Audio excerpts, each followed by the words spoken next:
திருத்தூதர் பணிகள் 13ஆம் அதிகாரம். பிசிதியாவிலுள்ள அந்தியோக்கியா நகரில் பவுலும் பர்னபாவும். பின்பு பவுலும் அவரோடு இருந்தவர்களும் பாப்போவில் இருந்து கப்பல் ஏறி பம்பிலியாவில் உள்ள பெருகை நகருக்கு வந்தார்கள். அங்கே யோவான் அவர்களை விட்டு அகன்று எருசலேமுக்கு திரும்பினார். அவர்கள் பெருகையில் இருந்து புறப்பட்டுச் சென்று பிசிதியாவில் உள்ள அந்தியோக்கியாவை அடைந்தார்கள். ஓய்வு நாளன்று அவர்கள் தொழுகை கூடத்திற்கு சென்று அங்கு அமர்ந்திருந்தார்கள். திருச்சட்டமும் இறைவாக்கினர் நூல்களும் வாசித்து முடித்த பின் தொழுகை கூட தலைவர்கள் அவர்களிடம் ஆள் அனுப்பி, சகோதரரே, உங்களுள் யாராவது மக்களுக்கு அறிவுரை கூறுவதாயிருந்தால் கூறலாம் என்று கேட்டுக்கொண்டார்கள். அப்பொழுது பவுல் எழுந்து கையால் சைகை காட்டிவிட்டு கூறியது: இஸ்ரேல் மக்களே, கடவுளுக்கு அஞ்சுவோரே, கேளுங்கள். இந்த இஸ்ரேல் மக்களின் கடவுள் நம்முடைய மூதாதையரை தேர்ந்தெடுத்தார். அவர்கள் எகிப்து நாட்டில் அந்நியர்களாக தங்கியிருந்தபோது அவர்களை ஒரு பெரிய மக்களினம் ஆக்கினார். பின்பு அவர் தம் தோல் வலிமையை காட்டி அவர்களை அந்த நாட்டை விட்டு வெளியே அழைத்து கொண்டு வந்தார். 40 ஆண்டு காலமாய் பாலை நிலத்தில் அவர்களிடம் மிகுந்த பொறுமை காட்டினார்.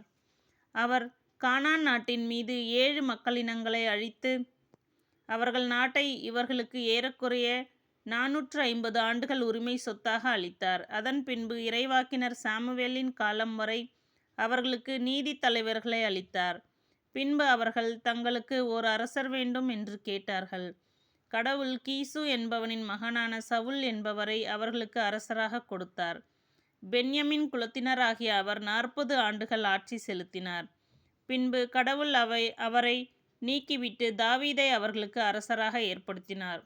அவரை குறித்து, ஈசாயின் மகனான தாவீதை என் இதயத்துக்கு உகந்தவனாக கண்டேன், என் விருப்பம் அனைத்தையும் அவன் நிறைவேற்றுவான் என்று சான்று பகர்ந்தார். தாம் அளித்த வாக்குறுதியின்படி கடவுள் அவருடைய வழிமரபில் இருந்தே இஸ்ரேலுக்கு இயேசு என்னும் மீட்பர் தோன்ற செய்தார். அவருடைய வருகைக்கு முன்பே யோவான் மனம் மாறி திருமுழுக்கு பெறுங்கள் என்று இஸ்ரேல் மக்கள் அனைவருக்கும் பறைசாற்றி வந்தார். யோவான் தம் வாழ்க்கை என்னும் ஓட்டத்தை முடிக்கும் தருவாயில், நான் யார் என நீங்கள் நினைக்கிறீர்களோ அவரல்ல நான். இதோ, எனக்கு பின் ஒருவர் வருகிறார். அவருடைய மிதியடிகளை அவிழ்க்கவும் எனக்கு தகுதியில்லை என்று கூறினார். சகோதரரே, ஆபிரகாமின் வழிவந்த மக்களே, இங்கு இருப்போருள் கடவுளுக்கு அஞ்சி நடப்போரே, இந்த மீட்பு செய்தி நமக்குத்தான் அனுப்பப்பட்டுள்ளது. எருசலேமில் குடியிருக்கும் மக்களும் அவர்களுடைய தலைவர்களும் அம்மீட்பரை அறியவில்லை. ஓய்வு நாள் தோறும் வாசிக்கப்படும் இறைவாக்கினரின் வார்த்தைகளை கேட்டும் அவற்றை புரிந்து கொள்ளவில்லை. ஆயினும் அவருக்கு அவர்கள் தீர்ப்பளித்த போது அவ்வார்த்தைகள் நிறைவேறின.